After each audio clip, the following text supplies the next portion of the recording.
Boa noite, né, a todos. Sejam todos bem-vindos à nossa casa.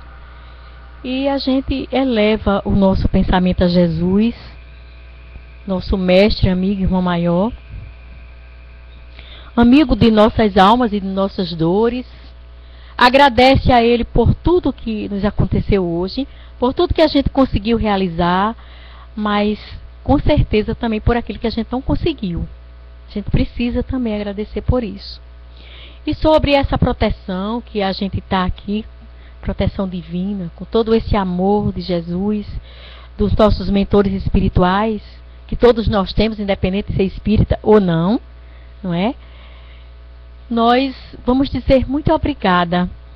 Obrigada pelo dia de hoje, pelas refeições que nós já conseguimos fazer hoje, porque há outros iguais a nós que não fizeram e vão depender da bondade do outro.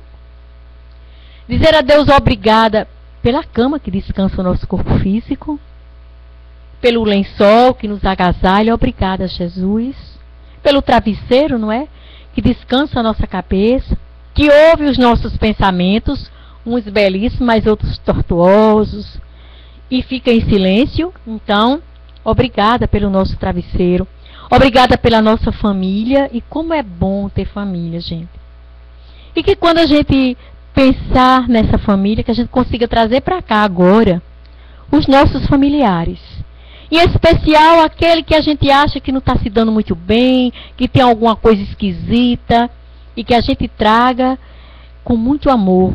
Lembrando do que a doutrina nos diz, que nós temos a família que precisamos ter. Os filhos que precisamos também ter. Então, que a gente possa trazer a nossa família para cá nesse momento, dentro do nosso coração e do nosso pensamento, interceder a Jesus pela nossa família, pela paz da nossa família. Que possamos interceder a Jesus, que Jesus possa fazer parte da nossa família, independente de credo religioso, se é espírita, se é católico, não importa. Mas que Jesus faça parte da nossa família. Que possamos agradecer por aquele filho que a gente acha que dá trabalho. E esse filho ou essa filha que a gente acha que dá trabalho, nada mais, nada menos do que o nosso compromisso do passado. Que a gente precisa abraçar amorosamente. O marido, não é?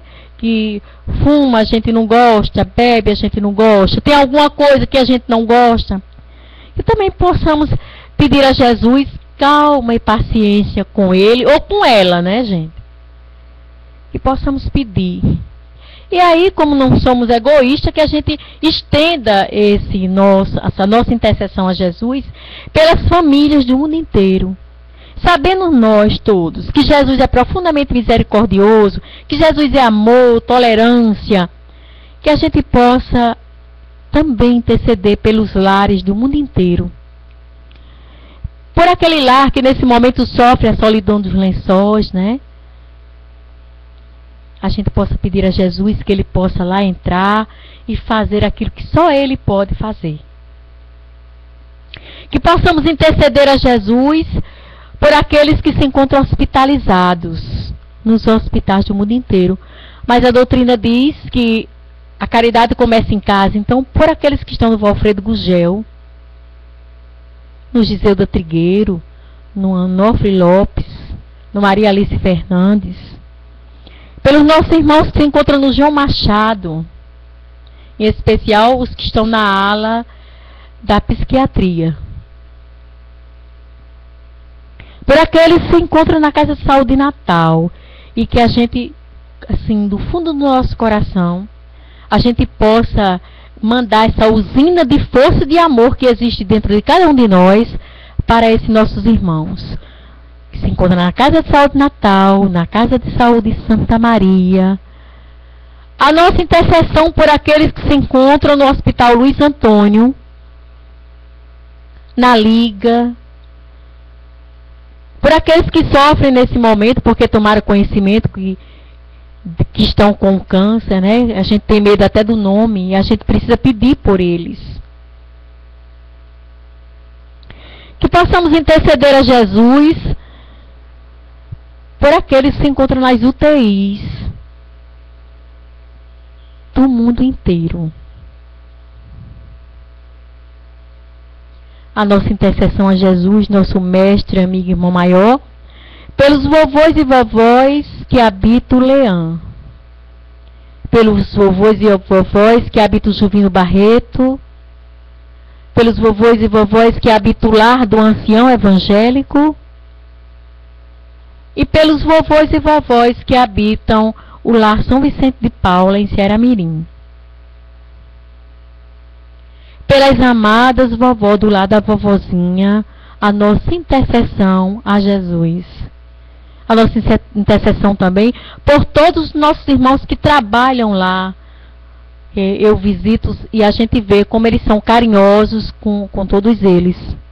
Pelas crianças da Casa do Valpaiva, pelas crianças do GAC, Grupo de Apoio à Criança com Câncer da nossa cidade, a nossa intercessão. E a nossa intercessão por aqueles que aqui vieram nos acompanhando, ou passaram por aqui e quiseram entrar, até por uma questão de espírito, viu gente, desencarnado, porque espírito também somos nós, também tem curiosidade. Mas que se eles estão ainda sofrendo, porque estão apegados à matéria, que o nosso pensamento, que o nosso amor, através da nossa prece, do silêncio, possa conduzi-los aos colégios doutrinários.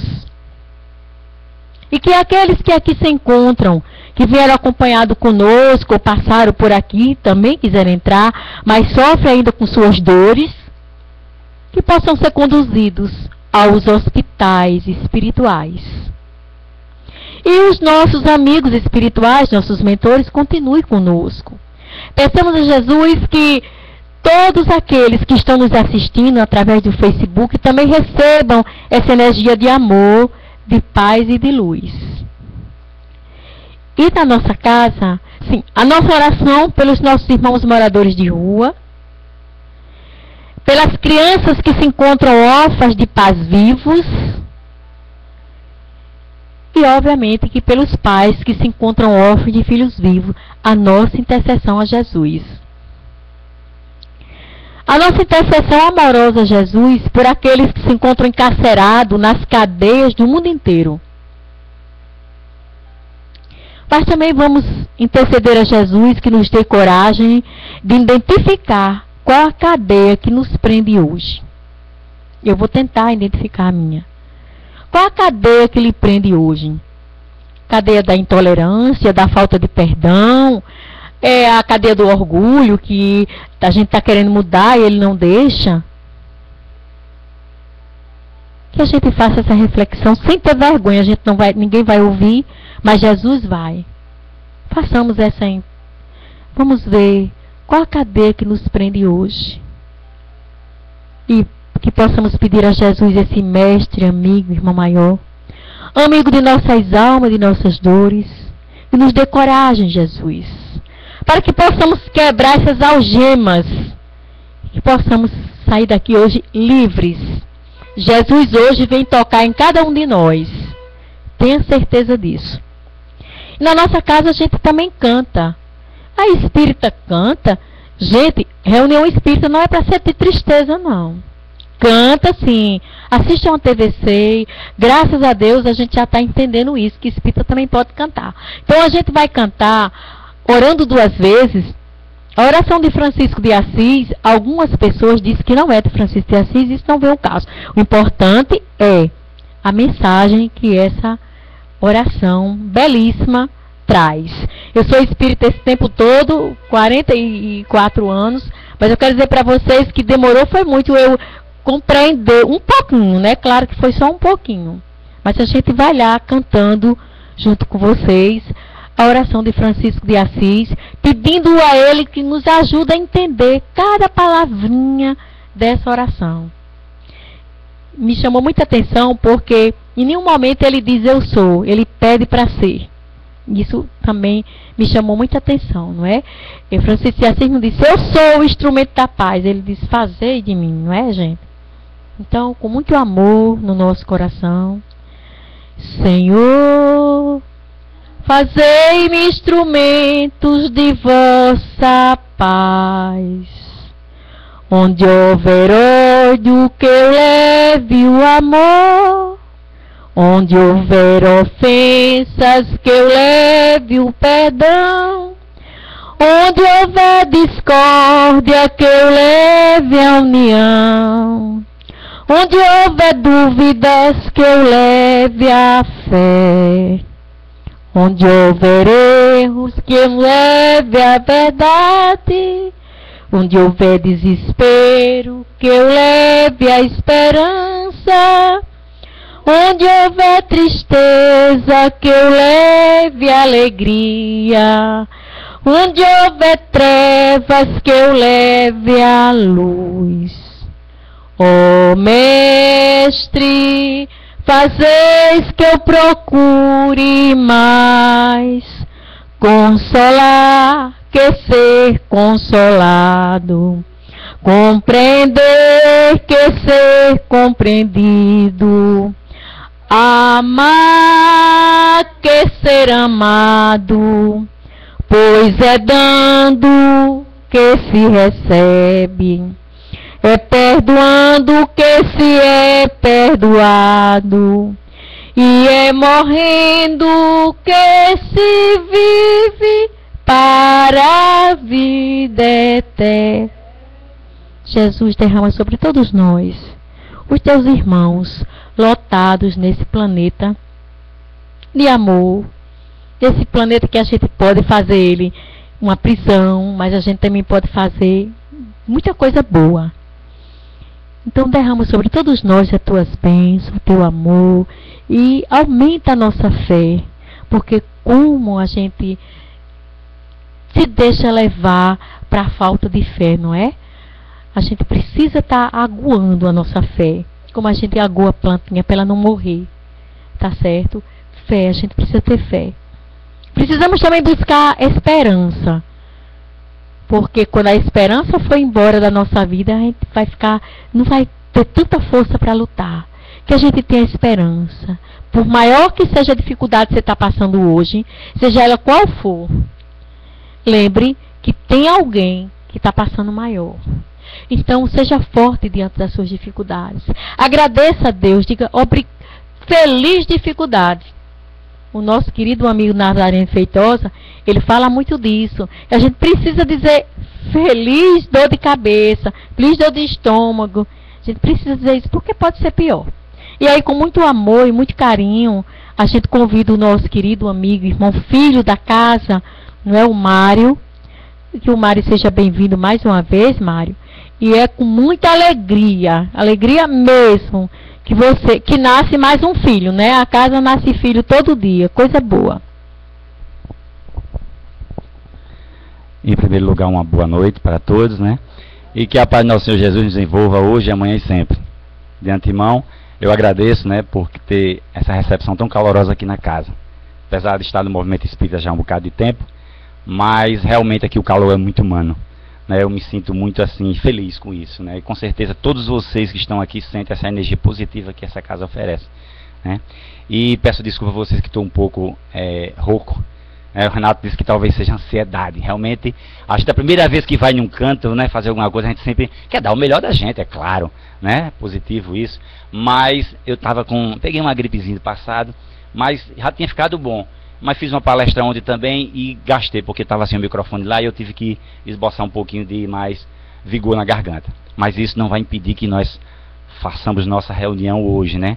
E não me considero palestrante, me considero dialogador, né? Aqui a gente não vai fazer uma palestra. Palestra eu deixo para Divaldo, Raul Teixeira, né, a Sueli, eles são palestrantes. Eu sou um comentador de evangelho, né? Sou aqui vamos dizer assim, um emitidor de opinião e também recebo as opiniões, porque ninguém está bem, porque tanto é importante saber falar como saber ouvir, né? Na vida da gente nós temos que aprender isso também, porque quem sabe falar tem que imprimir amor naquilo que está falando e saber o que está falando, senão não vai ser entendível, né? E quem sabe ouvir também tem que prestar atenção ao outro e ver a opinião do outro e respeitar o outro também, né? E hoje me deram um desafio. Eu nunca na minha vida fiz uma palestra, um diálogo, né? Assim como gostam de dizer, com um tema específico. Sim, eu pego o evangelho e coloco os temas dentro, mas hoje eu vou fazer o contrário, quebrar a rotina, né? Aí até estava falando que a Glácia, né? Glácia Marilac estava falando aqui, eu achei bonito os slides, né? Aquele negócio, o filme, a tela aqui, é muito bom, porque você está aqui mostrando, dá um impacto maior. Não só atenção para a pessoa, mas você está vendo, né, que o coração não vê, o que os olhos não vê, o coração não sente, né? Então fica aquela coisa de você ver e depois falar, é muito interessante. Nas próximas, talvez eu faça isso, bem que faça uma organização melhor. Mas também pelo motivo que, outro agora que eu estou, motivo de força maior, eu não fiz, falei até com o Ricardo, não tem problema não. E hoje nós vamos ter esse primeiro encontro, e vamos falar sobre o contexto social na transição planetária, né? E esse tema eu achei muito importante. Eu falei muito sobre isso antes de 2012, né? Logo entrando 2012, dezembro de 2012, devido àquele grande rumores do fim do mundo, né? De que ia haver uma grande catástrofe, que ia aparecer um sol, um segundo sol. Tem até uma música de Cássia Eller, que falava assim, quando o segundo sol chegar, né, para realinhar as obras do planeta. Não tem nada a ver isso, né? Eu, como estudante também que fui de astrofísica, de astronomia, isso pode até existir no universo, que nós lemos na codificação, encontramos na codificação relatos de Júpiter, de Marte, de outros sistemas, né? De Andrômeda, do sistema de Touro, de Capela, que é do Cocheiro. Então, tudo isso, para nós, eu não vou dizer que conheço, porque eu não conheço. Se alguém aqui conhecer, bom, né? Mas não via nunca uma elíptica de um astro, né, girando na condição contrária e interferindo na elíptica do outro. Porque a mecânica celeste, gente, é uma coisa feita por Deus, e tudo que é feito por Deus é harmônico, né? O homem é que distorce esses valores, né? Então, nesse período que houve, eu vi um estardalhaço de gente com medo, outro, eu não vou deixar meu filho criar, eu disse, gente, parem com isso, vocês não acreditam em Deus, né? Vai acabar, Mário, vai acabar, tu não sabe, porque os sumérios, os caldeus, os maias do calendário colocaram. Gente, se os maias, os caldeus e os sumérios fossem mais sábios do que a ciência do homem moderno hoje, a lei de progresso não existia, né? A lei de progresso não existiria. E a lei de progresso é uma lei divina, está lá nas leis morais. Terceiro livro, livro dos Espíritos, leis morais, são as 11 leis, né? Então, isso não era realmente de fato para que a criatura pudesse entender, ele que vai acabar, porque alguém disse ao outro. E nessa transição, né, nós vemos que não é essa transição que se operava. Pode até existir essa questão astrológica da mecânica celeste em outro ponto, mas aqui não ia interferir. Essa estrela, uma anã branca, é uma anã vermelha, né? Não é uma anã branca, era uma anã vermelha que ia interferir na órbita do Sol, na elipse do Sol, e pegava justamente entre a Terra e Marte. E aí a gente ia ter uma grande catástrofe, ia ser isso. E o pessoal aí na Europa, muita gente fez abrigo subterrâneo, fez abrigo nas montanhas, construindo nave de blindada. Eu digo, meu Deus, que povo besta, como esse povo não tem fé, né? Sem fé, justamente, sabendo que Deus é todo justo, todo misericordioso, toda bondade, justiça e misericórdia. Ele ia fazer isso conosco. Então isso não tinha razão de ser. Mas muita gente se aperreou. E passou 2012 e nós estamos aqui. Então esse contexto social que ele faz, a transição planetária e o contexto social, é claro que a transformação seria moral, ético-moral, porque isso estava previsto já. Se existe essa lei de progresso, impulsionada pela lei do trabalho, que também é outra lei divina, o progresso vai ter que existir, né? E esse progresso não se dá a termo só material, é moral, espiritual. Está dentro das leis divinas essa lei, né? Então muitas pessoas ficaram naquela dúvida, Mário, mas é verdade. Outros mandavam os e-mails para mim, eu nem abria mais e-mail, porque já não aguentava mais, né? Aquela história, mas será? Eu digo, você não vou perguntar aí. E os físicos, astrofísicos, as pessoas falando, diziam na internet, e as pessoas não pesquisam, porque ficam aquela diviseira só, né? É aquela velha história, gente. Nós espíritas temos que criar a nossa própria opinião, senão nós não teremos evolução. Nós temos que sair da fileira do que me disseram para o que eu sei. Essa é a fé raciocinada que Kardec nos coloca, né? A fé racional, a fé inabalável, aquela que encara a razão face a face durante todas as eras da humanidade, porque os costumes dos povos antigos não são os costumes do povo de hoje. A cultura, os costumes do povo brasileiro é diferente da islâmica, da norte-americana, da europeia, da asiática, da africana. Então tudo isso está num contexto individualizado e grupo, né? Ao mesmo tempo, mas cada um faz seu contexto para depois esse contexto entrar num contexto geral. E essa transformação social, ela se dá justamente na transformação individual de cada criatura. A material existe, mas impulsionada pelo homem. Se não fosse assim, né, não teria razão de ser a vida. Então a pessoa, se esse planeta começasse a mudar de provas e expiações, na qual hoje ele se encontra nessa condição, para quem não sabe, provas e expiações, é aquele planeta ainda que as pessoas precisam, a prova, já está dizendo, provar se realmente são capazes.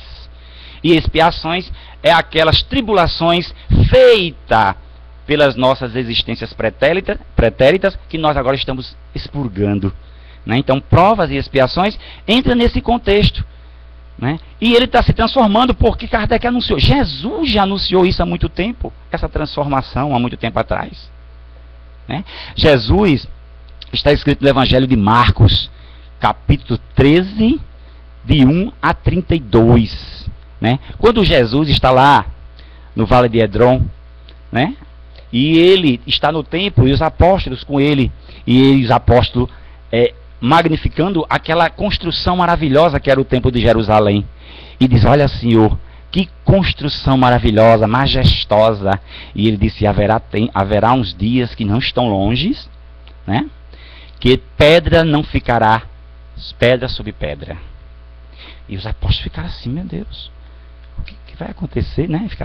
E ele disse, olha, e pela graça de Deus, vem, pela misericórdia do Pai, fazer com que atenue essas coisas, senão seria o pior. Então veja aí que Jesus já falava isso, e muitas pessoas, eu me lembro, gente, isso aí me permita falar de mim. Eu me lembro que quando eu era muito jovem, hoje eu sou jovem, né? Eu era muito jovem. Então, eu estava lá em casa e as pessoas comentando sobre o fim do mundo. Olha, em 2000 o mundo se acaba. Eu digo, em 2000 eu contava. Tá, meu Deus do céu, com 30 anos via papai com 40 e pouco. Eu digo, não, pô, eu não vou chegar nem a ser como papai. E ficava naquele parafuso, naquela paranoia. Né? Aí minha mãe, que a mãe é muito generosa, muito, né, canda. Aí meu filho, não se preocupe, porque Maria de Nazaré pegou um punhado de areia e disse, 2000 e mais esse pouquinho. E um punhado de areia é muito ano. Eu digo, vixe, então eu vou ver muito tempo. Né? Cada punhado de areia. Então vivia nessa coisa, essa fixação. E depois eu comecei a entender. Por isso que eu até falei um dia aqui que eu era positivista. Porque eu adorava mais a ciência do que a religião. Eu nunca fui religioso. E, por incrível que pareça, Padre Alfredo daqui, dessa congregação de Pirangi, é meu padrinho. Né? Eu só fui batizado com 18 anos de idade, que minha mãe pediu. Mas eu era a revelia. Né? E passou-se tempo, eu nunca acreditei, porque eu acreditava, olha, eu via a ciência e não dava certo com a questão da religião de jeito nenhum. Não, era um contraste imenso. Eu dizia, eu não acredito nisso. Quando eu adentrei a doutrina dos espíritos, aí Kardec está lá dizendo, espíritas, um dia que a ciência discordar de um ponto do espiritismo, deixe o espiritismo e siga a ciência. Olha só. Então eu disse, eu não pequei, né? Eu não errei a minha própria consciência, porque eu não acreditava naquelas coisas bestas, naquelas coisas tolas, naquelas interpretações fantasiosas direcionadas para pessoas, para satisfazer pessoas vaidades de alguém. E eu não acreditava naquilo. Então a ciência para mim era mais importante do que a própria religião, né? É claro que muitas pessoas de boa fé se entregavam, mas outras, porque não tem que acreditar em alguma coisa. Como o próprio Emmanuel diz, né, que fé é um salto no escuro nos braços de Deus. Quem não salta, fica no escuro. E eu não saltava, teimoso, né? Podia ficar no escuro da religião, mas eu estava guiado pela ciência. E depois eu vi que realmente Allan Kardec estava certo. E Allan Kardec era realmente um filólogo, né? Era um professor, um pedagogo por excelência. E se ele dizia aquilo, ele teve muita prudência. Em outro ponto ele diz também, né? Ele diz, eu não dou a última palavra em espiritismo. Olha, para que nós não sejamos ortodoxos. Porque tem muito espírita, e até um tempo desse eu dizia, meu Deus, eu tenho que seguir isso aqui, né? Mas, gente, há uma evolução. Há uma evolução. E ele mesmo disse, eu não dou a última palavra em espiritismo. Se eu não dou uma palavra, porque tem alguma coisa para se ver. O próprio Jesus chegou a dizer isso, né? Ele não podia dizer tudo, ele falou em parábola. Ele não disse tudo, falou em parábola. Então deixou os conhecimentos, quando ele disse, eu vos mandarei, se vocês acreditarem em mim, seguir os meus mandamentos, eu rogarei ao Pai, e ele mandará outro Consolador, para que relembre aquilo que eu digo e dirá coisas a mais. Por que não podia dizer tudo naquela época? Porque nós ainda éramos muito infantis na espiritualidade. Muito infantis. Né? É como o Evangelho mesmo fala, o Livro dos Espíritos também nos diz, que se Jesus tivesse falado de tudo, tinha nos ofuscado, é como se acendeu uma grande luz. Essa luz aqui está maravilhosa para nós vermos uns aos outros, para iluminar o nosso caminho aqui. Mas se ligar um farol aqui, muito forte, em vez de nos clarear, nos ofusca. E mesmo assim são as verdades da vida. Né? Nós temos que estar compatíveis com ela. Não estou dizendo que religião tal, religião, doutrina fulano e tal, é pior do que o Espiritismo, não. Mas o Espiritismo é o que nós temos de melhor hoje para explicar da onde, o que nós somos, da onde viemos e para onde vamos. Né? Então não existe mais coisa maravilhosa do que nós sabermos isso. Porque a partir do momento em que nós não tentamos entender o nosso ser, o que nós queremos, nós não sabemos aonde queremos chegar. E aí nós vamos ficar estáticos no canto. E a vida é sempre em movimento. O próprio amor, que é a doutrina toda, é todo o resumo da doutrina de Jesus, quando se adiciona caridade, quando se fala em caridade, que ela é o único meio de se salvar, é porque dá dinamismo a ela. É o amor em movimento. Quer dizer, eu não posso ter só o amor, eu tenho que colocar esse amor na prática, no movimento. Né? Para que possamos realmente descobrir o nosso ser. O isolacionismo também não é coisa boa, porque nós somos e precisamos viver em sociedades. Somos seres sociais e viver em sociedade. Mas por incrível que pareça, por incompreensão de alguns, ou por falta de adereço que dê direcionamento às pessoas, muitas vezes, ainda no planeta somos os únicos seres que não vivemos em sociedade. As formigas vivem em sociedade, as abelhas, e nós ainda não aprendemos.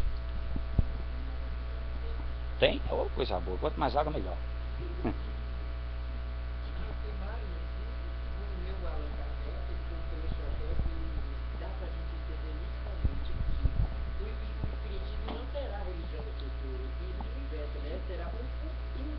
Isso, muito bem lembrado, Renato, muito bem lembrado. É verdade o que Allan Kardec nos coloca, e nós vemos isso na prática. É tanto que o Vicente Celestino disse que daqui a uns, quer dizer, disse há uns 10 anos atrás, ele disse, daqui a uns 50 anos a Igreja Católica vai ser obrigada a admitir a reencarnação. Porque está lá nas Torás. Ele falando da questão da reencarnação, para aquele, ele estudou muito o hebraico, e ele conhece muito daqueles rabis de lá. E ele fala, da reencarnação, vocês não falam de reencarnação quando estão dando as palestras, porque nós não precisamos de falar de reencarnação. Aqui, isso aqui já é fato consumado. Né? Nós aqui precisamos de falar em reencarnação porque ainda parece uma coisa nova na cabeça nossa. Mas a reencarnação é natural. Então é por isso que a doutrina dos espíritos é uma doutrina que ela não tem só esse caráter religioso, esse fundamento religioso. Ele está fundado em 3 fundamentos. É o filosófico, né? O científico e o religioso. Olha só que maravilha. Temos 3 coisas importantes em nossas vidas para que possamos definir e entender o nosso ser. A filosofia que explica, a ciência que investiga e a religião que consola. Tem coisa mais maravilhosa do que isso? Né? Então, o Espiritismo dá esse cadebal para que nós nos sintamos e nós mesmos façamos a nossa trajetória de evolução. E como ser social, nessa transição que nós temos, a sociedade começa em nós mesmos. E a primeira célula da sociedade é a família. Se nós não soubermos modificar a nós e o nosso convívio com nossos familiares, nós não poderemos transformar uma sociedade. Né? Então isso é muito interessante. Agora voltando para aquela parte lá atrás, que eu passei direto aqui, né, às vezes eu faço isso, essa questão de transição do mundo, né, o mundo também muda, a Terra irá mudar de provas e expiações para um mundo de regeneração. E a gente fala, rapaz, o que é regeneração? Né? A gente passa a regenerar, a gente vai uma coisa que está mutando. Né? E se você pegar a etimologia da palavra de regeneração, realmente ela vai dar uma ideia de transformação. De transformar-se. De transformar-se. É a mesma coisa que se encontra na palavra Jesus Cristo. Todo mundo acha que Cristo é o sobrenome de Jesus. Não, gente. É porque lá do hebraico a palavra Cristo é reformulador social. Olha aí. Reformulador social. Do grego, Salvador. Do latim, Messias. Então tudo isso é uma questão de tradução de que se coloca para nós. Então todos nós, a partir de hoje, estamos convidados a começar a pesquisar. Não só de ouvir e dizer assim, eu creio porque eu ouvi falar. Não, eu creio porque eu sei que é assim. E sabendo que as coisas funcionam desse jeito e assim, nós temos a convicção. E aí é por isso que tudo nós poderemos evitar em detrimento do nosso sofrimento. E poderemos fazer a nossa melhora e a nossa reforma. Né? Então eu me lembro até de Gandhi. Gandhi dizia o seguinte: se tu queres paz, começa a apaziguar dentro de ti mesmo. Porque você tem que começar dentro de você. Como é que eu quero paz e quero pegar a paz de fora para dentro? Não posso, eu tenho que sair de dentro para fora. É essa a condição que acontece. E voltando à questão da sociedade, né? Então a família, esse núcleo social, né, é o laboratório para as transformações da nossa vida. Né?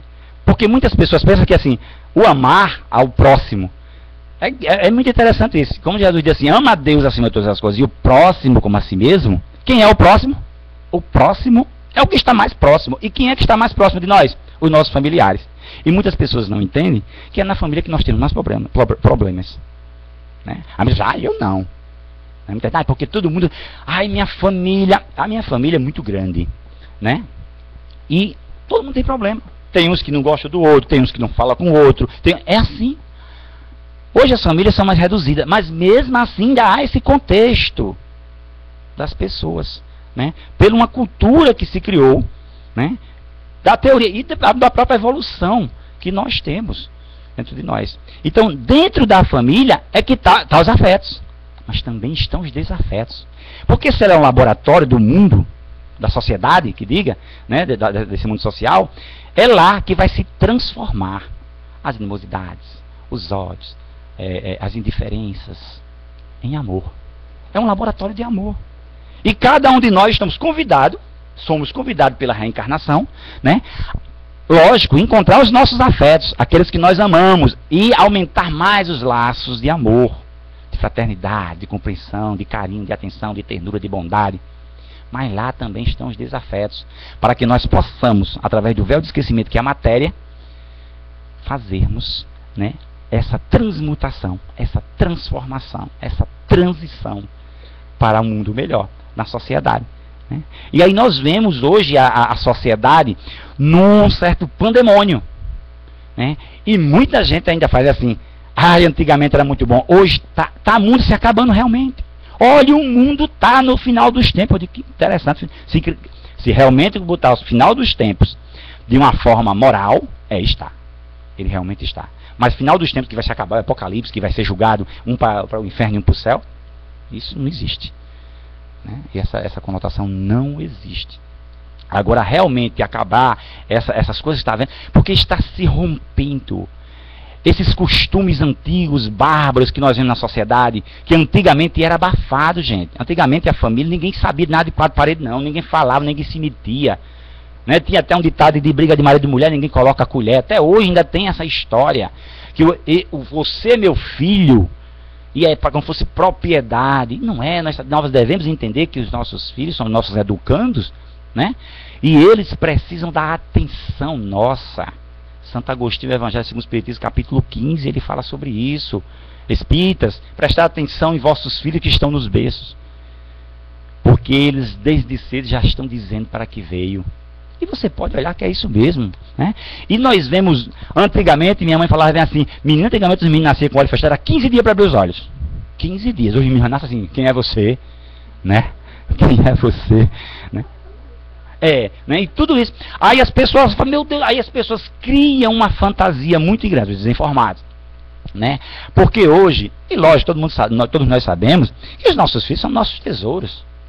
né, dado por Deus, mas para que nós eduquemos ele. Nossa responsabilidade. É por isso que tem lá no Evangelho que se irá perguntar a nós outros, pais e mães, quando disser, meus irmãos, meus filhos, o que fizeste dos filhos que eu te confiei?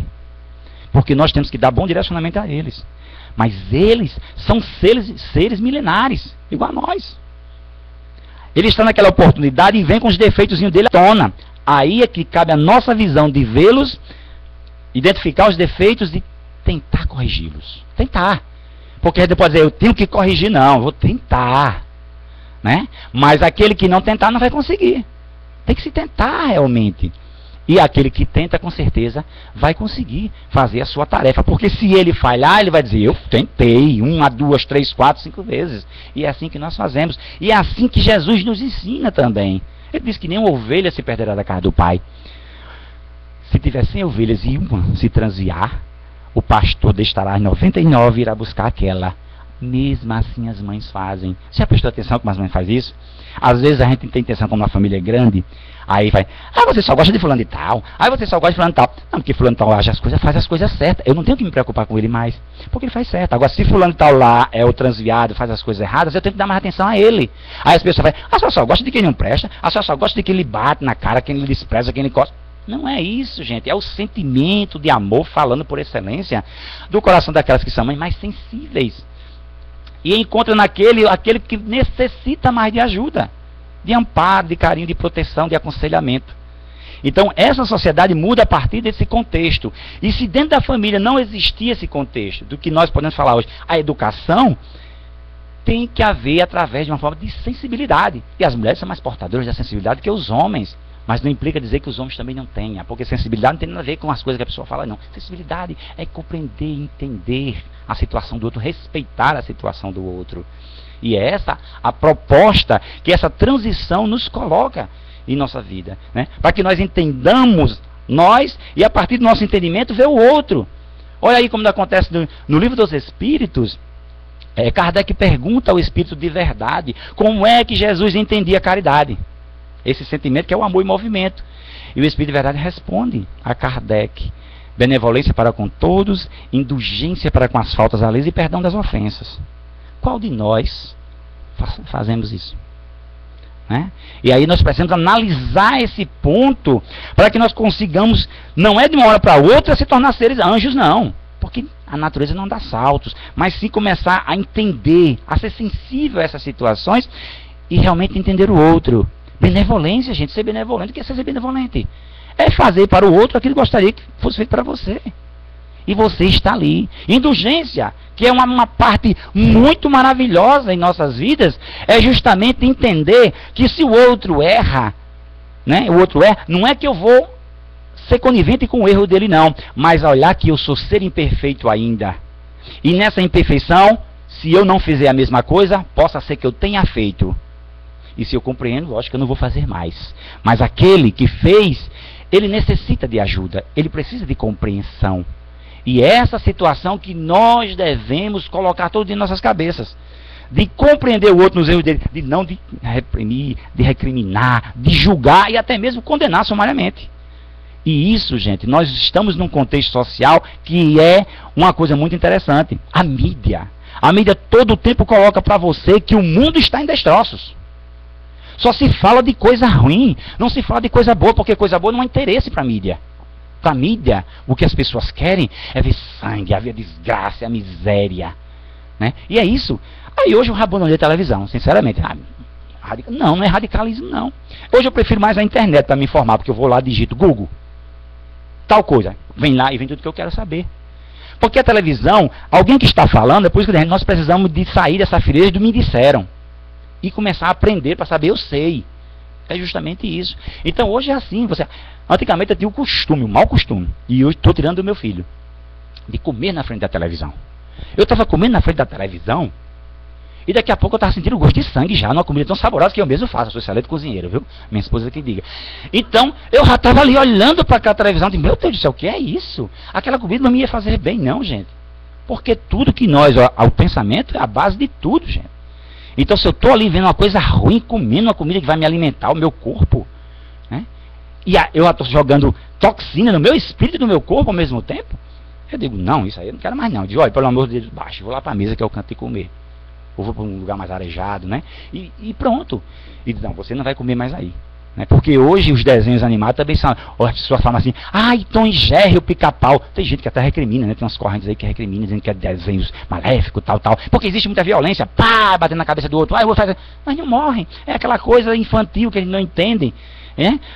Mas tem desenhos hoje que é interessante. Eu estava até de Valdo Pereira Franco falando sobre isso. E aqueles Pokémon da vida, aqueles desenhos japoneses, né? Que tem mais olho do que corpo. E eles não querem mais nem destruir a Terra. Eu vou destruir o universo. Eu digo, não tem, de volta tem toda razão. Ele não se contenta mais em destruir só a Terra. Eu vou destruir o universo. Pra você ver como é as coisas, né? Que é destruição. Né? E nesse contexto de transformação, tudo isso é natural. Porque a lei de destruição é uma lei de Deus. Não é essa lei que eles estão pensando aí de destruir o universo, porque tudo é regulado por Deus. Nada acontece sem o consentimento do nosso Pai Celestial. Né? Então, a lei de destruição é uma lei imutável e eterna de Deus. É necessário se destruir. Livro dos Espíritos. Né? Kardec pergunta ao Espírito de Verdade.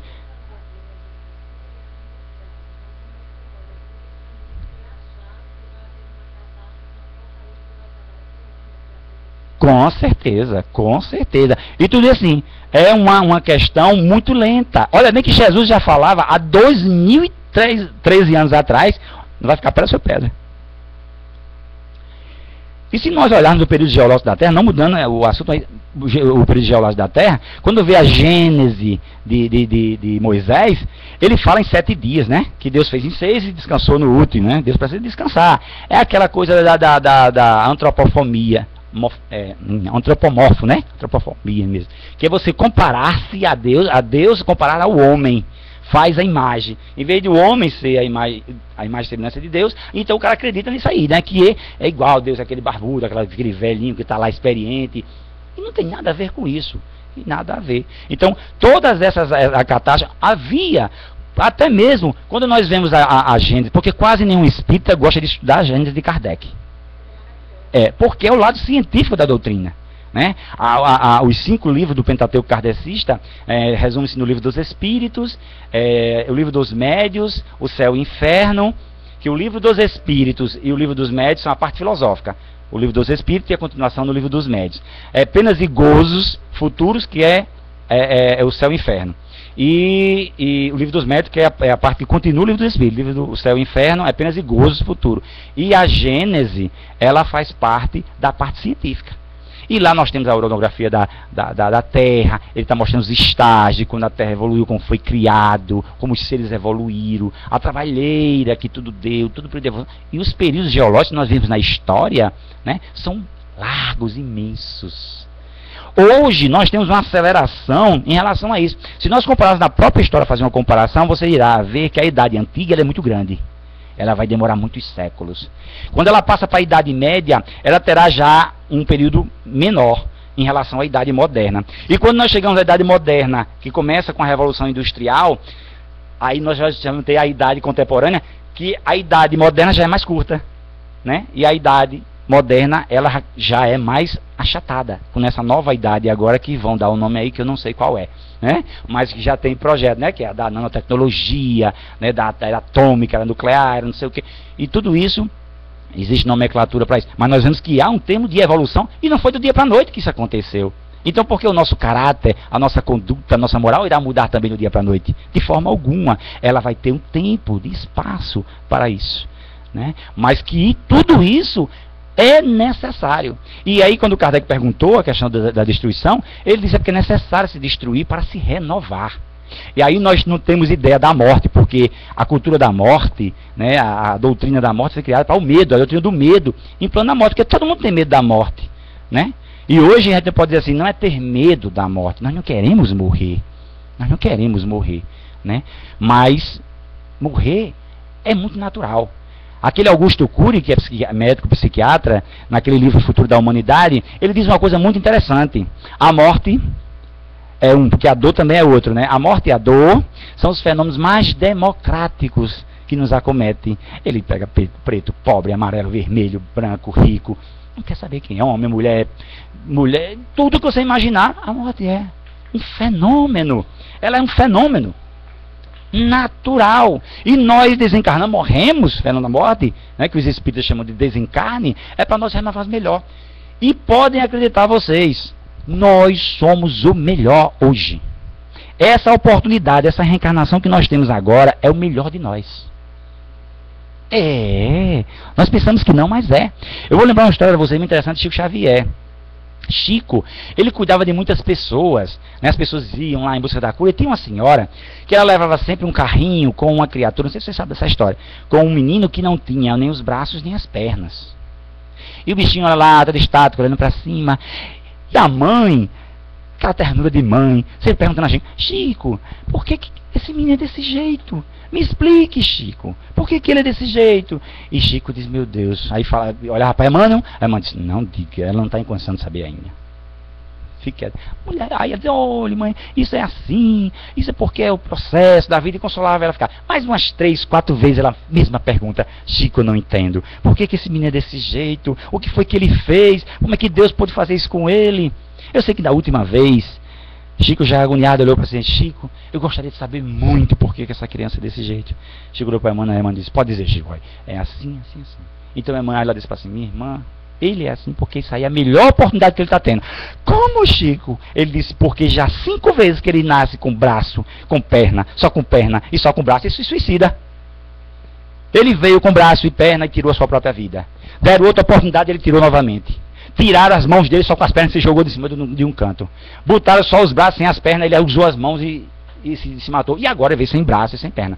Essa reencarnação é a melhor que ele tem para o seu progresso. Porque ele não poderia mais suicidar. E ele terá o amor da senhora e daqueles que o cercam. E com certeza ensinar-lhe a ele a ser realmente um ser melhor. Que viver vale a pena, que amar é necessário. Amar e ser amado, como Francisco de Assis diz. Né? Então veja que lição de vida. Então nós outros muitas vezes nascemos pobres, com dificuldades, né?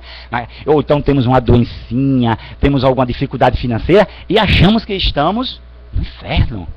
Achamos, eu joguei pedra na cruz, que eu nunca vi coisa mais, meu Deus do céu. Não, gente. É o que a nossa irmã falou, olha sempre para baixo. E nós só temos costume, pelo nosso orgulho, nossa vaidade, nosso egoísmo, de olhar para cima, de fazer referência para aqueles que são melhor e nunca olha para aqueles que são piores, né? Então esse contexto é que nós devemos colocar na nossa cabeça, sermos, né?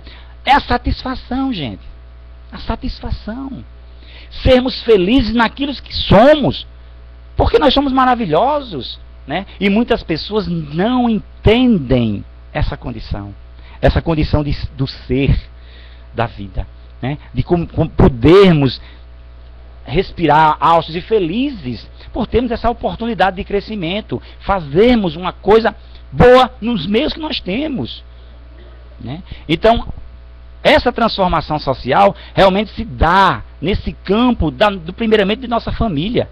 Se nós não amarmos os nossos filhos, nós amarmos as pessoas, vamos amar quem? André Luiz fala isso. Se nós não somos capazes de amar 2, 3, 4 que vivem debaixo do mesmo teto, como é que eu vou lá para a sociedade, amar a sociedade e falar de fraternidade universal se eu não consigo ser fraterno dentro de casa? Né? Então isso não condiz com uma evolução. Essa evolução tem que começar dentro de nós outros, né? Abafando esses impulsos que nós temos, isso de um atavismo muito grande. A própria Bíblia está um contexto para nós muito interessante, né? Vocês já viram falar na história de Caim e Abel, né? Todo mundo acha que essa figura, mas para termos psicológicos, é uma figura muito interessante sobre isso. Você sabe por que Caim matou Abel? Não sabe não, né? Isso, inveja, ciúme, né? Raiva, medo, porque é um sentimento incutido dentro da própria família, né? Que as criaturas têm por mau direcionamento dos pais, dos avós, ou de alguém que interfira na educação dos nossos filhos, né? Então é o seguinte, o Deus de Adão e Eva era Elohim, que se perpetuou Abraão, Isaac, Jacó, até Moisés. Elohim era o Deus. E Elohim todo meio-dia, ele era ofertado, que era os pais de Adão e Eva, avós de Caim e Abel. E Sete, que nasceu depois, que são 3 filhos de Adão e Eva, né? Que nasceu muito depois, era Caim e Abel e Sete, que nasceu bem depois, pela história bíblica. Então, todos homens, porque a cultura é machista, né? Então, essa condição que ele colocava, mas na figura de linguagem, na metáfora, Caim, né, trabalhava na terra. Abel na pecuária. Um na agricultura e um na pecuária. Era com os animais e um com a terra. E todo meio-dia, eles davam oferenda a Deus. Mostrava a Elohim, que eram os avós. Então acontece que quando Caim chegava com o presente dele da terra, da agricultura, Elohim, o Deus, olha a figura, olhava para o presente de Abel, Elohim olhava para de Caim, e dizia, tá muito bom, tão bonitinho sua dádiva, é muito bonitinha. Quando a fé chegava Abel, com os animais. Isso é maravilhoso, que coisa linda. Olha só. Isso acontece ainda nos lares hoje, minha gente. Hoje acontece nos lares essa figura, né?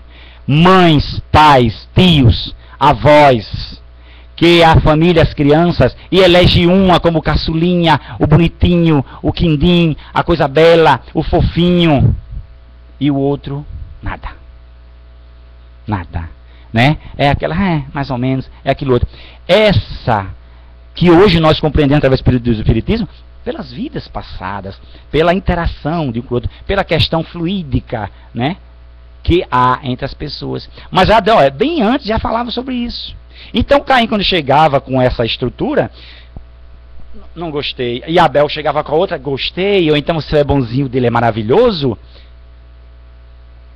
Caim começou a ficar com inveja. Ora, o pai só gosta dele, só ama as coisas dele. Então começou a despertar todos os sentimentos maus naquela criança. Como se fazem hoje em dia. Eu vejo casais com filhos e é assim. Um é uma princesa, um príncipe, e o outro é a gata borralheira ou é o sapo. E é uma coisa terrível. Meu Deus, como pode acontecer uma coisa dessa? Mas acontece. Não é? Então essa imagem leva para nós essa questão social que hoje acontece mesmo. Então hoje o mundo, a sociedade vive nesse pandemônio, nesse conflito, devido à falta de moral, à falta de ética. Até mesmo na escola, eu estou pegando até um trecho de uma palestra de Rosemary Kiss, uma palestrante de Pernambuco. Ela diz uma coisa muito interessante, até mesmo na escola, as crianças, né? Está lá o pai ocupadíssimo, a mãe ocupada também, né? E bota o filho na escola. E quando o filho chega em casa, com a nota, né, baixa, que não vai passar de ano, você, como é que pode acontecer isso? Você não sabe o quanto eu investi em você. Você sabe quanto é que é a mensalidade da sua escola? Olha só, a falta de ética. Eu quero que você passe. Porque o que eu investi em você não é para que você seja reprovado.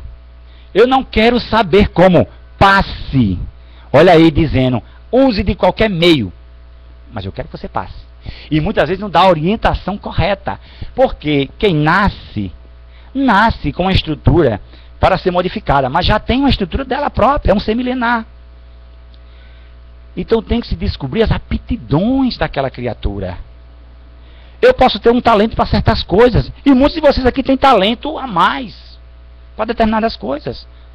Uma pessoa que diz assim, às vezes o pai diz, você tem que ser advogado. Se ela for seguir a ser advogado, vai ser um mau advogado. Onde poderia ser um bom jardineiro. Mas aquele orgulho, aquele preconceito, não, você tem que ser médico. Aí a pessoa vai fazer medicina e depois vê que não é nada que quer. E se for exercer a função, é que, meu Deus, o que eu vou fazer? E por isso que você vê médico aí fazendo as besteiras que fazem. Né? Então, tudo isso nós temos que investigar na criança que está lá no nosso berço. E ela fala uma história muito interessante de uma mãe, muito conhecida no estado de Pernambuco, que era pedagoga, né, dona de escola, e tinha 3 filhos. 2 formados em medicina, com doutorado, né, e um que não terminou o primeiro científico. E para ela, aquilo era um peso muito grande. Ora, dona de escola, pedagoga, e com um filho que nada com os estudos. E ela, para ela, era o fim do mundo. E ela olhava para o outro, mas como boa pedagoga, ela olhou uma vez para o menino e disse: meu filho, vem cá. O que é que você quer da sua vida? Olha os seus irmãos. Essa comparação é muito terrível muitas vezes. Eu estou vendo que os seus irmãos estão aí, tão formados e tal, e você não está, mas eu estou preocupada com você. Então aí ela foi excelente, se preocupou com ele. Me diga, o que é que você quer da sua vida? De que é que você gosta? Ele disse: mãe, eu gosto de cavalo. Cavalo. Ela olhou para ele e disse: meu filho, você vai ser a pessoa que mais entende de cavalo no estado de Pernambuco. Você vai ser a pessoa que mais entende de cavalo. Foi na biblioteca, comprou um negócio de cavalo, aí tudo sobre cavalo. O menino começou a estudar cavalo. Na época, olha, ele começou a entender de cavalo, começou a estudar cavalo, se formou em veterinária. Tem 3 aras no Mato Grosso do Sul. É 5 vezes mais rico que toda a família. Porque a vocação dele era aquilo. Ela foi hábil, pedagoga, de identificar nele qual era a vocação, o que ele queria fazer. Ele não queria medicina, como os 2 irmãos, não. Ele era diferente. E não impôs, justamente, a imposição é terrível. E muitas vezes a comparação, você tem 2 filhos, aí um é estudioso, porque são 2 individualidades, gente. São 2 individualidades. Então você um tira 10 e o outro tira nota baixa. Olha, seu irmão só tira 10. Você começa a fazer insuflar nele a questão de Caim e Abel. Seu irmão é inteligente demais, você não é, você é o que você é, o que você faz. O outro começa a cair, a estima, a cair dele. Né? Então, isso tem que ser muito observado por nós. De estar elogiando a pessoa, né? É falta de caridade. Você está comparando as pessoas com as outras. São pessoas diferentes, gente. A beleza está em tudo e em todos. Agora veja quem tem olhos de ver. E muita gente ainda não consegue identificar isso. Pela falta de sensibilidade. Falta sensibilidade. Né? Então o interessante é que nós renovemos essas nossas atitudes. Para que a sociedade se renove nesse período de transição. Que nós já está já bem adiantado. Bem adiantado. E aí precisamos de rever essa condição. De como olharmos para o outro como uma extensão nossa. Como o próprio Jesus anunciou. Vejam como nosso irmão, não importa o que ele seja, respeitando as limitações dele, né? Aonde, em qualquer área do conhecimento, da vida, que não importa. Então é interessante nós começarmos a modificar os nossos sentimentos para com os outros, a praticar mais essa caridade, a benevolência com os outros. A caridade não implica dizer que tem que dar roupa, que tem que dar comida, que tem que dar... Não, é muitas coisas que se dá. A caridade ela não tem tamanho, ela não é medida. Comprimento, espessura, largura de forma alguma. Para Deus vale a intenção, uma palavra, um pensamento benévolo. Vixe, é muito importante. Um aperto de mão, um olhar sincero, um sorriso, gente. E o mundo nos retribui tudo isso. Se você for uma pessoa carrancuda, uma pessoa que anda fazendo trejeito, careta, para o mundo, para a sociedade, para os outros, o que é que vai receber? Trejeitos e careta. Mas se você sorrir para os outros, é sorriso que você vai ter. Né? Se você anda na vida atirando pedras, intempéries aos outros, são pedras e intempéries que nós vamos receber. Mas se você atirar flores, elogios, palavras reconfortantes, estímulo, esperança, fé, você receberá também. Porque a vida é isso, essa recíproca. Que tem que se... Então nós temos que transformar isso em nós. E essa transformação acontecendo, com certeza nós seremos seres melhores. E aí é onde vem essa escalada do ser primitivo até o anjo. Né? Mas primeiramente, para chegarmos a anjo, temos que se transformar em homens e mulheres de bem. Essa é a nossa tarefa, que compete a cada um de nós. Não é o outro que é responsável pela minha felicidade. Nós temos o mau costume de apontar o outro como a nossa derrota, a nossa infelicidade. Né? E não pode acontecer isso. Eu não posso delegar a ninguém a minha felicidade, porque ela é minha. Ela é meu projeto de crescimento. É minha responsabilidade, meu dever. Então muita gente chega ao outro Aí eu gosto muito de Medrado quando ele diz isso, né? Diz assim, você é a razão da minha vida. Sem você eu não existo. Aí diz para marido, mulher diz para, né? Marido diz para mulher, diz para o filho. Não, gente. Que conversa é essa? Isso é um problema. Não. Nós criamos os nossos filhos dizendo assim, encontre alguém que lhe faça feliz. Já pensou uma condição dessa? Encontre alguém que lhe faça feliz. Não é que responsabilidade você dá à pessoa identificar a felicidade no outro para que você seja feliz. Não, gente, digamos assim. Isso. Seja feliz e encontre alguém para dividir a sua felicidade. Essa é a programática que nós devemos fazer. E se alguém, não quero mais você, ou que não gosta, você tá... Tudo bem, não há problema nenhum. Deixa aquela pessoa na condição dela e você vai seguir seu caminho, porque você depende de você, não depende do outro para isso. Né? Então, é essa condição que nós devemos aprender e começar a transformar em nós mesmos, porque é muito difícil. Né? Agora, não é impossível. E aí precisamos começar. Não vamos terminar nunca se não começarmos essa transformação. Ser gentil com as pessoas. É isso que nós transformamos o mundo. Né? Nós temos que tomar por base a gentileza, gente. É uma coisa maravilhosa. A gentileza que nós temos para o outro é um cântico de alegria. A pessoa ser gentil, chegar perto, entrar num coletivo. Bom dia, motorista. Bom dia, cobrador. Boa tarde, motorista. Boa tarde. Chegar em qualquer canto, dar bom dia, dar boa tarde. Além de ser educado, você está sendo gentil para com as pessoas. A pessoa já conhece, né? Porque é quando você, a gentileza, é verdade, a gentileza, os motoristas já me conheciam, porque eles chamam, aonde você para, justamente pedir, porque aquela pessoa é gente boa. A pessoa cria uma afinidade. Isso não é uma tática, não, gente. Isso é uma coisa real do nosso espírito que nós temos que jogar para fora. Agora com boa vontade. Você tem que fazer. Bom dia, boa tarde. Aquela coisa carrancuda, não. É sorrir mesmo. Bom dia, motorista, tudo bem? Boa tarde. Isso é espontâneo, gente. É espontaneidade. Isso é virtude. Então a gentileza é esse canto. Agora a pessoa grossa, né? Solta. Pois não.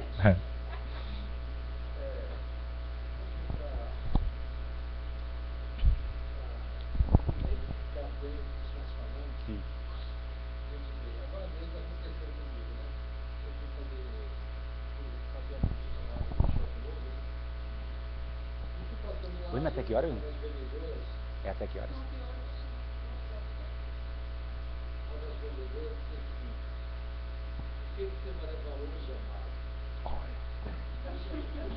Tá vendo?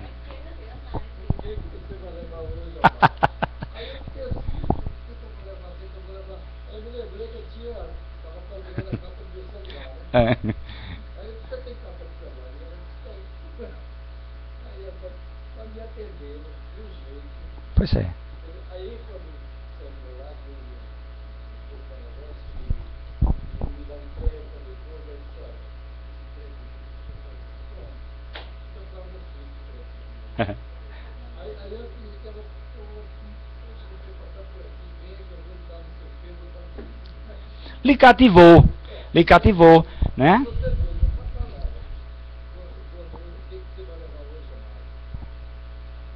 É. Pois é. Com certeza. Agora, bem, quando você imprime realmente a sua espontaneidade naquilo que você fala, né? Então você realmente joga para a pessoa que ela sente aquilo ali. Porque às vezes tem pessoas que disfarçam, gente. É a falsa modéstia, né? Aquela coisa meia que você sente que a pessoa está forçando, justamente artificial. E quando você é natural, não. Agora, lógico, treinar isso, né? E sai dentro de você você saber que isso vai lhe fazer bem.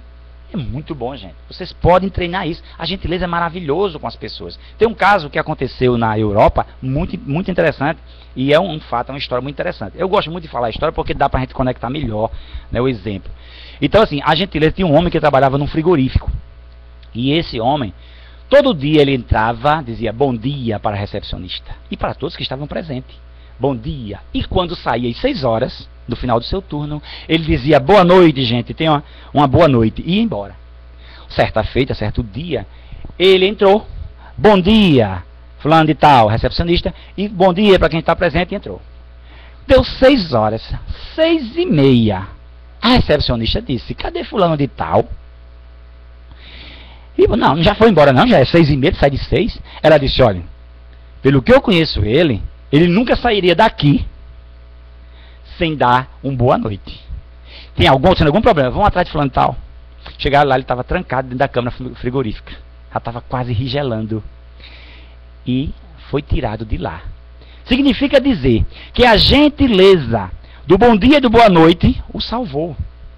Porque se ele fosse uma pessoa ranzinza, que fosse trabalhar sem gostar, forçado, e olhasse para as pessoas como seres desprezíveis, ele teria ficado lá congelado. Porque ninguém ia dar falta dele. Então, naquele momento disseram, vamos lá que ele não saiu de lá, até acontecer alguma coisa. Voltaram lá e encontraram o homem já no estado avançado de regelamento. Né? Então vejamos que a gentileza deve ser uma condição expressa para nós. Pode, porque nós podemos fazer isso. Treinar essa condição do bem dentro de nós. Treinar. Disciplinar. Né? E até mesmo, gente, ver a questão do nós estamos pensando.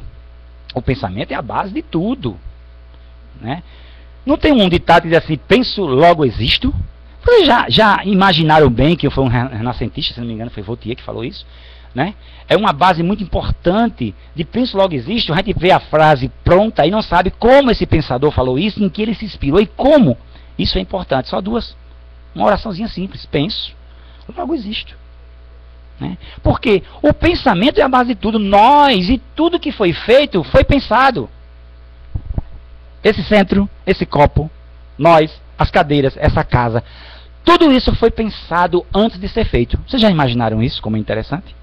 Até na própria Gênese, né, de Moisés, que Deus fez-se verbo e falou, né, faça-se, ora, faça-se. Né? Mas o pensamento foi a primeira coisa que aconteceu.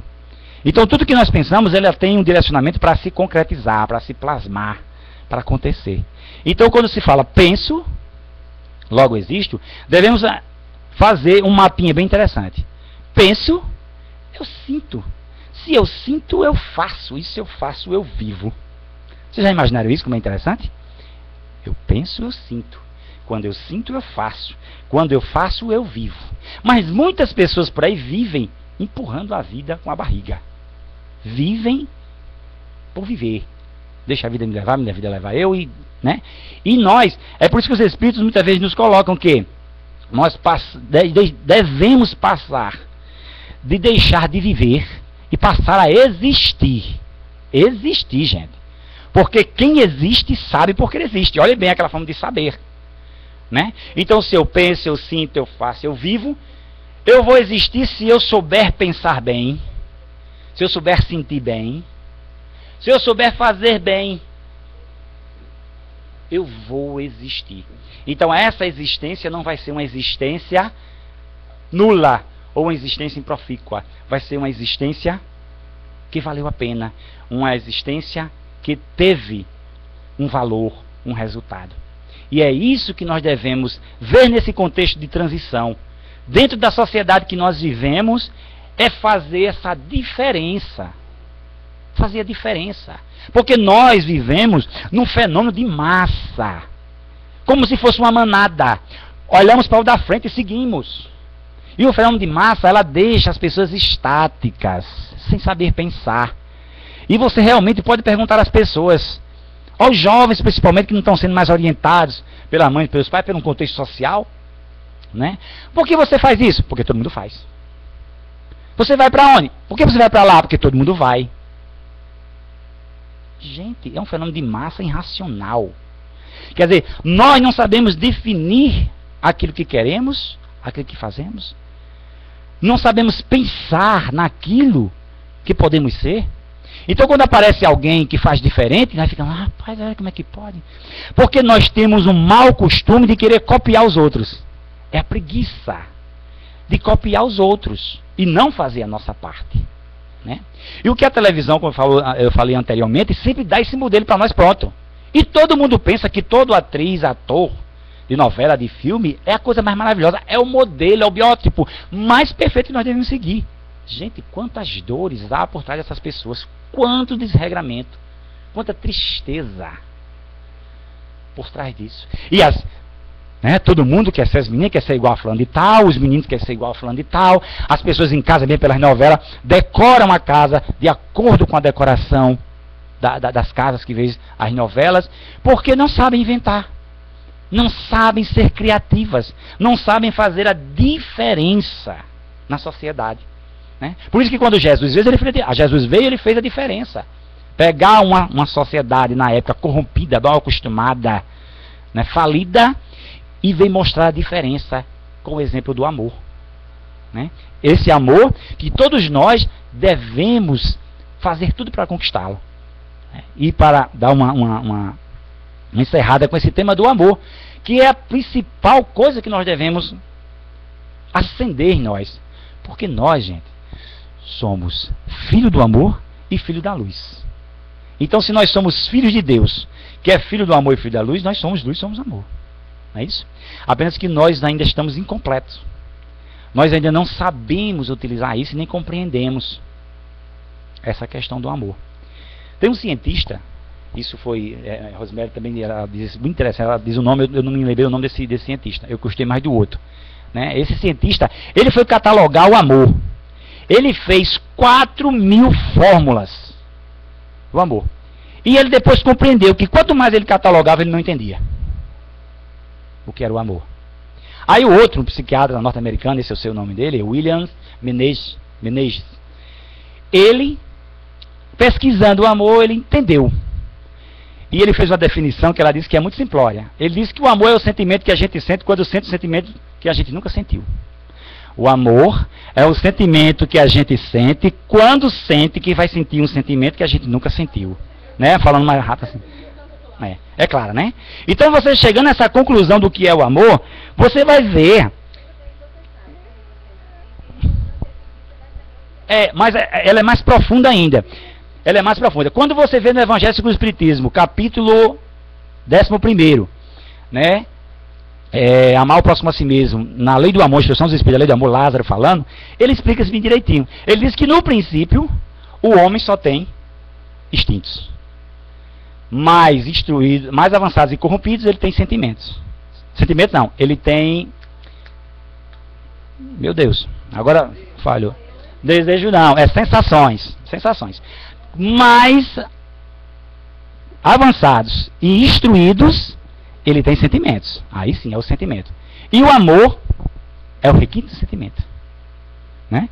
Sentimento por excelência da doutrina de Jesus. Aí onde eu quero chegar. Você veja que nós saímos do instinto para as sensações, das sensações para os sentimentos. Sentimentos evoluídos, bem trabalhados. Esse amor, que é toda a pureza que Jesus nos ensinou. Né? Então veja que toda essa trajetória está dentro do amor. E Joana de Ângeles, num livro Garimpos do Amor, na psicologia que ela é muito extraordinária, ela diz o seguinte, né?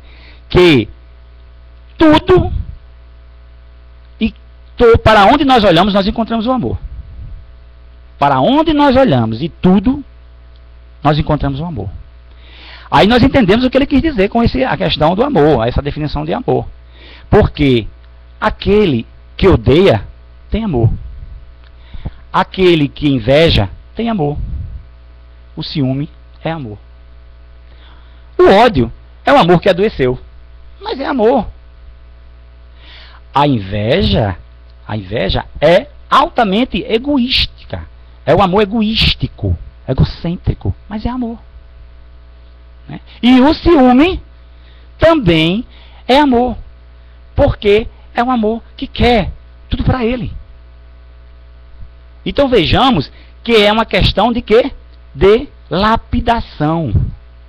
Se nós somos filhos do amor e somos filhos da luz, nós somos luz e somos amor. E todos esses sentimentos em nós, eles vão se burilando. Eles vão se burilando. Até nós chegarmos do lado ideal da vida. Do ser integral que devemos ser. Né? Então essa deve ser a nossa preocupação.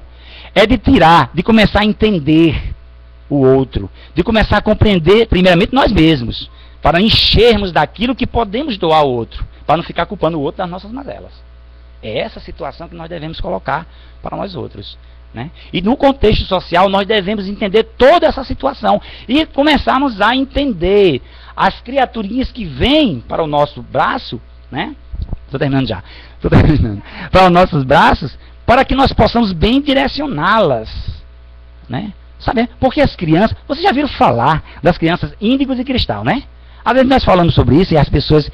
E todo mundo sabe, gente, que todo mundo quer ter um índigo e um cristal em casa. Se nós falamos índigo e cristal, ai, minha filhinha, olha, só tem 3 anos, já faz isso, já diz aquilo outro, já diz outra palavra em inglês, em alemão, não sei o quê. Eu digo, Bela, porque todo mundo quer ter. Porque toda mãe e todo pai, diz que no antigo texto, é coruja, né? Mas todos nossos filhos é anjo para nós. É anjo para nós outros. Né? Então muita gente fala, as crianças índigas, mas é verdade, isso existe. As crianças índigas, lógico, no processo de transformação, de transição que nós temos, são os espíritos mais evoluídos que estão chegando à Terra para transformar esse mundo, gente. Para botar esse mundo para melhor. Tá entendendo? Então quem são as crianças índigas? São aquelas crianças que não aceitam mais aqueles preceitos do antigo. Você fala assim, olha, você não faça isso. Faz, por quê? Né? Olhe, papai do céu castiga. Faz, quem é papai do céu? E por que castiga? Né? Elas querem saber o porquê. As cristais não, já são seres mais evoluídos, são já mais perto dos espíritos mais puros. Então elas já vêm com missões mais definidas. Mas engraçado que todo mundo quer ter uma criança dessa quando você fala, ai meu filho, se você visse meu filho como é que faz, meu filho como é que é. E nós sabemos que as crianças de hoje não é como é de ontem não. Eu brinquei até meus 16 anos de idade, gente. De carrinho, de roladeira, de negócio, fazia tudo a qualidade de preservada. Hoje em dia os meninos é tudo informatizado. E hoje em dia temos um grande índice de informação. Mas não sabemos fazer a nossa vida. Pensar, saber nos definir, saber caminhar para o ponto. Porque passamos a informação do outro. Não pegamos a informação e lapidamos ela e vamos até... Faltando normalmente o que eu disse, de sair das fileiras do ministério para saber do eu sei. Eu sei. Por que você acredita em Deus? Ora, porque eu vejo Deus em tudo. Eu sou a imagem e semelhança dele. Ah, isso é galera. Como? Quem foi que criou tudo isso aqui? Foi você? Foi o homem? A pessoa se perde logo. Né? Porque não tem outra situação. Né? Então nós vemos as crianças são muito sabidas. Se nós formos bestas, ela bota a gente no bolso. É por isso que você vê hoje os pais com medo dos filhos. Antigamente os filhos tinham medo dos pais, porque era naquela repressão ainda, né? Ah, faça aí.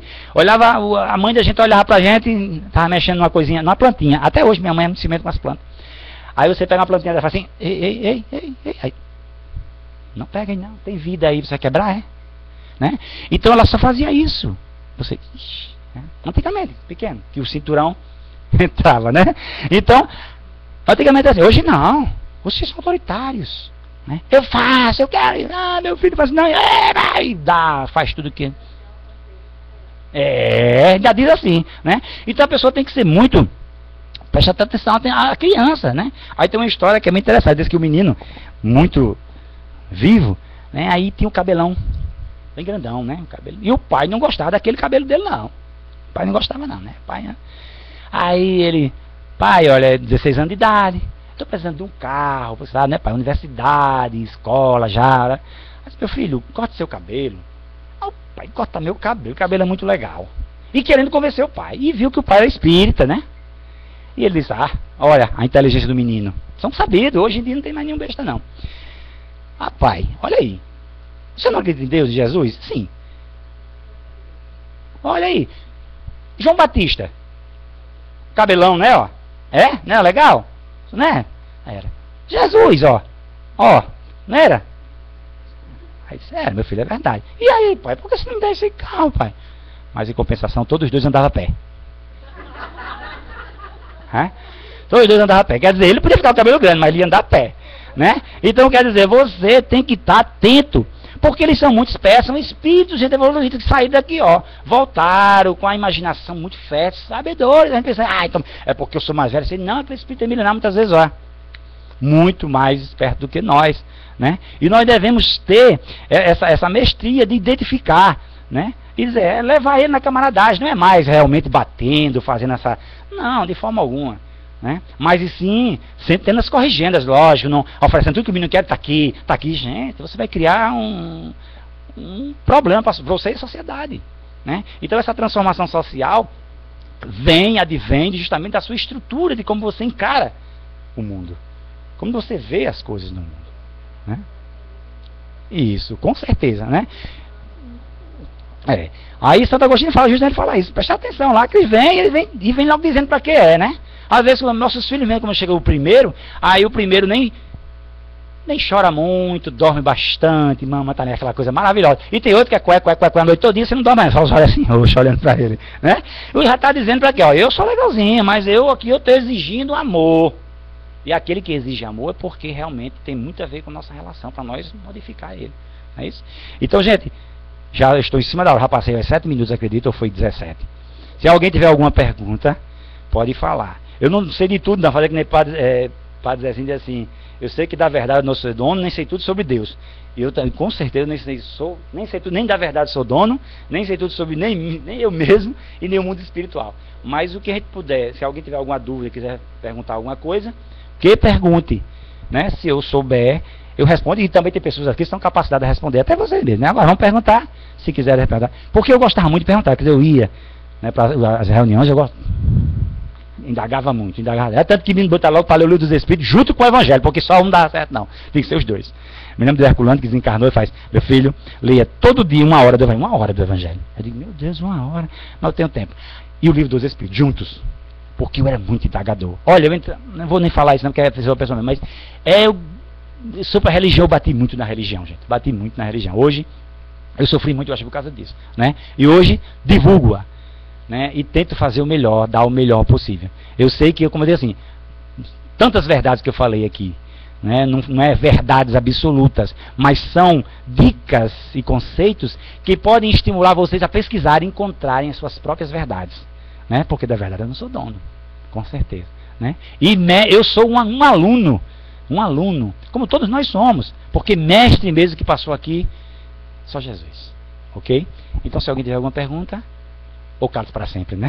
Para sempre não, por essa reunião. Então nada, todo mundo entendeu, né? É maravilhoso, muito bom, tá certo. Pois não.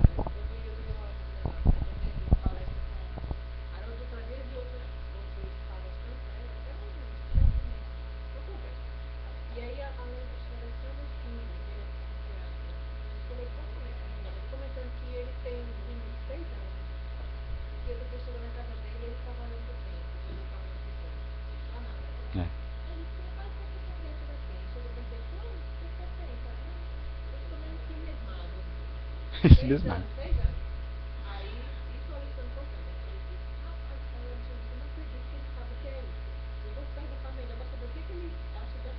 Cisma, é.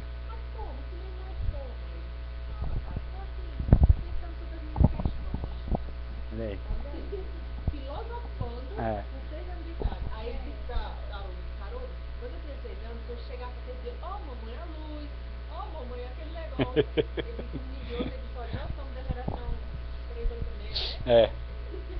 Esquema 2. Eles são do Corofete do Apple.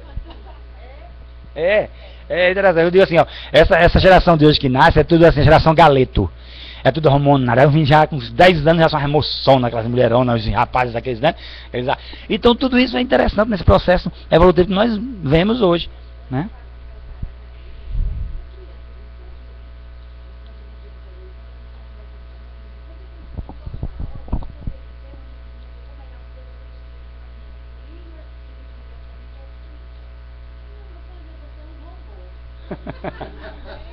Tá vendo? Aí eu olhei pra ela, eu disse, como é que quando eu já quero, né? E quando você vai ligar e ligar a sua mãe, ele traz ligação, então foi um remoto. Ai, pronto, quer dizer, olha onde está. Isso. Né? Olha, você vê, assim, eu não vi essa não, mas minha esposa falou, Mara, interessante. No YouTube, você pode colocar que tem. No YouTube tem muitos esses vídeos interessantes. Aí o menino tá na hora da mesa. Né? Aí a mãe bota o almoço dele, você viu isso aí? Então ele vai lá e ele começa a questionar sobre o bichinho. Mãe, eu não quero comer isso aqui, porque o bichinho comesse. O bichinho estava vivo e cadê as perninhas dele? Aí ela falando pra mim, eu digo, tá vendo, minha filha, como é que é? Isso aí é o sentimento daquela que ele traz, que não é para matar os bichos. No tempo, né? Nós vamos entender isso, que os animais, eles são seres, irmãos nossos, mas atrasados um pouquinho, né? Foi. Alegre. Né? Então isso é interessante para nós pensarmos na condição que as crianças hoje estão passando. Porque mais tarde, quando nós retornarmos para cá, né, nós estamos tendo um conhecimento a mais. Né? Por isso que eu digo, essa é a melhor oportunidade que nós temos. Né? E André Luiz nos fala isso. Né? Nós, com certeza, muita gente quer ver o futuro. Né? Ou então conhecer o passado. Gente, não precisa não, faça um ponto em você. Olhe o que você é hoje, que você verá o que você foi ontem. E se você fizer, aí isso é uma regressão, mas não precisa ser de memória não, só de estatística da sua própria cabeça, de reflexão, introjeção. Você, olhando para você hoje, você entenderá o que você foi ontem e fará seu projeto para amanhã. Você saberá quem você vai ser amanhã. Né? Então isso é interessante, não precisa você estar consultando A, B, C, não precisa. Você apenas baixa a olho para você mesmo. Né? É como o Divaldo diz assim, muitas coisas eu não pergunto ao espírito, porque eu sei que minha razão pode responder. E tem gente que vai perguntar tanta besteira aos espíritos, né, sabendo que você nem pode responder isso. Então, façamos assim. Né, tentemos fazer o melhor, aproveitar o máximo, amar o máximo, para que possamos ser seres melhores e transformar essa sociedade. Né? Porque realmente Deus não tem pressa não, gente. Não. Ele é eterno, nós também somos eternos. Agora, todo mundo quer felicidade, não é isso? Mas a gente é que tem que propiciar essa felicidade para nós outros. Ninguém, não é a tarefa de ninguém, cabe a nós mesmos. Ok? Então, muito obrigado e até a próxima oportunidade, se Deus quiser. Graças a Deus.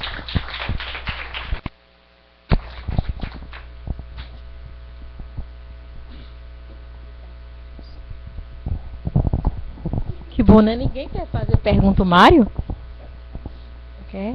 Então a gente leva o nosso pensamento a Jesus, né? Convida os médios da casa para o passe coletivo. Lembrando que amanhã tem apometria, quem está marcado não deixe de vir, tá certo? É importante que não deixe de vir, quem está marcado.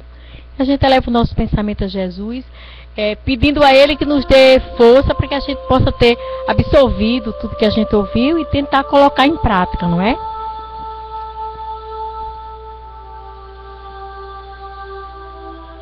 Então vamos elevar o nosso pensamento a Jesus. Vamos mentalizar a nossa casa. Cada um mentalize a sua casa.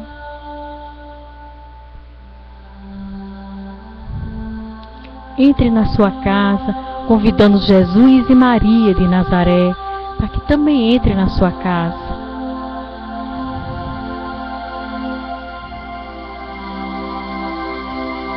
Deus, nosso Pai, que sois todo poder e bondade, dai a força àquele que passa pela provação, dá luz àquele que procura a verdade, pondo no coração do homem a compaixão e a caridade. Deus, dai ao viajor a estrela guia, ao aflito a consolação e ao doente o repouso. Pai, dá ao ocupado arrependimento, ao espírito a verdade, à criança o guia e ao órfão um pai. Senhor, que a vossa bondade se estenda sobre tudo o que criaste. Piedade, meu Deus, para aqueles que vos não conhecem. Esperança para aqueles que sofrem. Que a vossa bondade permita os espíritos consoladores derramarem por toda parte a paz, a esperança e a fé. Deus, um raio, uma faísca do vosso amor pode abraçar a terra. Deixai-nos beber na fonte desta bondade fecunda, infinita, e todas as lágrimas secarão. Todas as dores se acalmarão. E um só coração, um só pensamento subirá até vós, como um grito de reconhecimento e de amor, como Moisés sobre a montanha. Nós nos esperamos com os braços abertos, ó bondade, ó beleza, ó perfeição, e queremos de alguma forma receber a tua misericórdia. Deus, dá-nos a força de ajudar o progresso, a fim de subirmos até vós. Dai-nos a caridade pura. Dai-nos a fé e a razão. Dai-nos a simplicidade que fará de nossas almas o espelho onde se deve refletir a vossa santa, puríssima imagem.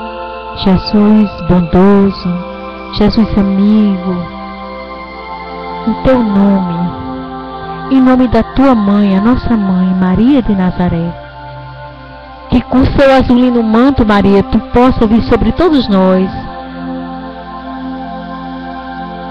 Derrama sobre cada um de nós as tuas bênçãos, Maria. Dai-nos paz. Vem com a tua ternura de mãe e olha a necessidade de cada um de nós. Nos dando coragem, Maria, para que possamos continuar para a evolução espiritual. Pai nosso, que estás nos céus, santificado seja o vosso nome. Venha a nós o vosso reino. Seja feita a tua vontade, assim na terra como nos céus. O pão nosso de cada dia dá-nos hoje, Senhor. Perdoai as nossas ofensas, assim como nós perdoamos a quem nos tem ofendido.